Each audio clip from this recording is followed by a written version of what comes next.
Hey everyone, this is Tim from Your Six Tech. Today in this video, I'm going to show you how to add a credit card or a debit card to your account on PlayStation 5 or 4 using the PS app on your iPhone. And this is easy to do. Now, you're probably just in the wrong spot here. So this is the main menu right here. If you go to your name under here, you won't be able to add a credit card. You want to go to the Play Store icon on the bottom.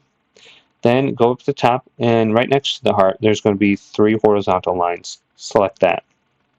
This section allows you to go to payment methods now. So let's select payment methods. And then under here, we can see any added credit card. And then we can go to add payment method. And you have the option to add up to 3 credit cards or debit cards. So select this and then go through the following steps to add a credit card to your account. And you should be able to add funds or anything else to your wallet using this right there. And you should be good to go now. So just make sure all the information is correct. Hopefully this video did indeed help you out. If it did, leave it a big thumbs up.